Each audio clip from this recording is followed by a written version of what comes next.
It's not perfect, but I love it. The Valve Steam Deck has been getting quite a bit of use since I received it. A lot more than I thought.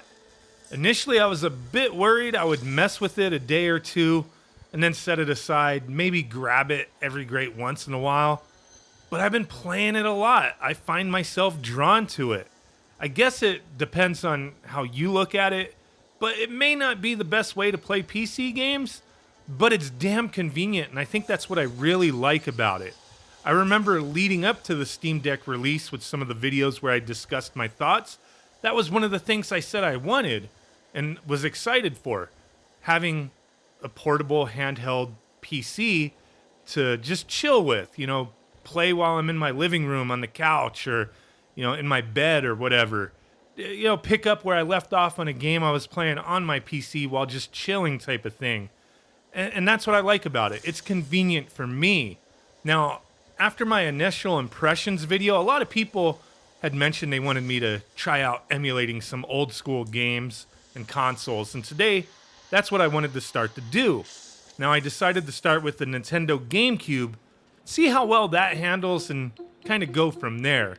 Now, I went the route of EmuDeck to get everything set up, and I also went the more time-consuming way of just downloading games directly off the internet to the Steam Deck.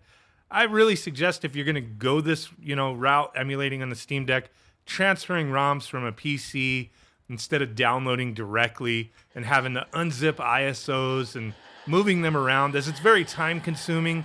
And when you're in desktop mode on the Steam Deck, I find the experience to be not very smooth. The on-screen keyboard doesn't function 100%. It just kind of doesn't always register properly. And navigating through windows and websites with the trackpad, it's a bit of a chore, man. But EmuDeck, if that's all you need to do, it's extremely simple. Just a few quick steps that are outlined on the website, and you're ready to have your retro games in your Steam library. So after getting all that set up, really didn't take too long other than me wasting all that time downloading games.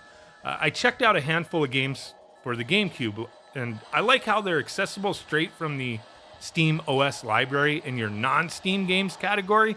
Just all set up like you just downloaded them straight off of the Steam store type of thing. You can also create collections if you want to more neatly organize things how you want, which I'll eventually do as I build up my library of retro games on the Steam Deck. So out of the handful of games I played, I think it was mostly a smooth experience. The Steam Deck handles GameCube without much issue at all. Now, I do notice in some games when it seems something is loading for the first time, it may stutter for part of a second, but it's not too big an issue. The only game I had this happen often was with Super Smash, which it did smooth out after a short while, but it was more noticeable than any of the other games. But all these games, they ran great and steady at 30 or 60 frames per second, depending on the game. Didn't have any dips, anything crazy going on. It was pretty steady the entire time I played these games. Now the controls, they're already ready to go, and everything just makes sense, so I didn't have to fiddle around with reconfiguring or anything like that, so that was a plus. Just boom, got my games on there, start playing, and they just work. I like that. Simple. Keep it simple. Now, the games all look great, and they perform to my expectations. And typically when it comes to emulating higher-powered consoles, I'm out if there's any glitches or sound issues. But here, the Steam Deck, it handles things extremely well with the GameCube. I'm impressed with what this machine is capable of doing, and knowing that the entry-level Steam Deck is $400 and is exactly the same specs and power other than the storage as the higher-priced versions, it's really nuts to think how they're selling these things at these price points. I've bought and reviewed tons of cheaper Chinese emulation handhelds, and while some I really disliked, some I kind of liked, some I was mixed on, I never had one I really loved. Sure, if all you want is 8-bit to PS1, like NES, Super Nintendo, TurboGrafx, Sega Genesis, Master System, all the way up to PS1, maybe a little bit of Nintendo 64, that kind of thing, some Dreamcast, it's a mixed bag with a lot of those things. The 8-bit to PS1 on a lot of those handhelds, $100-ish handhelds may be fine for you. But I always just wanted more. They weren't really delivering that for me. And the Steam Deck provides that. Maybe not for you, but for me it does. It's just nice to have options. Can never complain, man. Just because I dig something doesn't mean you have to.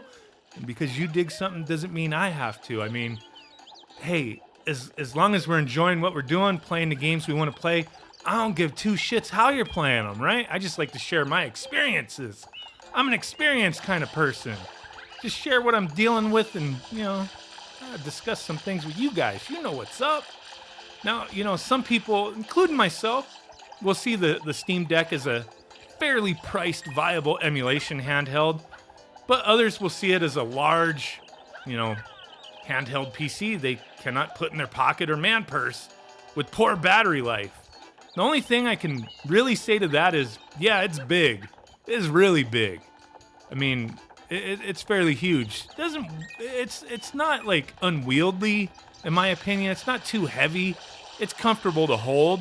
I mean, if you have weak hands and arms, it may get a little uncomfortable, but for me, I didn't have an issue, And then also, yeah, the battery life isn't great when playing some PC games. I mean, there's some games, depending on what you're playing, how intense they are, could just drain that battery quick. I've heard some games people getting, 2 hours, even less, and it's just nuts. But for my testing with emulating GameCube, at a full battery and the screen brightness set to 50 to 60%, somewhere around there, that's what I typically use my Steam Deck at, and most of the footage in this video was at around that. Some maybe a little bit higher just because I was changing things around, but I typically play my Steam Deck at about 50, 60% brightness, and I'm good with that. But with those settings and playing GameCube, I was getting almost 6 hours battery life, and that's really fine for me. I don't really have any, issues with the battery life while emulating. I think, there's certain things you could do to get a better battery life with, the system overall, screen brightness, the FPS settings. There's different things you could tweak with, right? But I haven't had too much of an issue there with the games that I play anyway. Now, I want to continue adding to my emulation library on this Steam Deck, so I really would appreciate if you drop a comment down below on what console I should test next, and maybe suggest a couple games you think may push the Steam Deck, or you just think are awesome games that people don't talk about enough. I don't know. Just let me know down below. Really do appreciate you guys. Thanks for watching. Thanks for hanging. And I will catch you guys next time. Bye.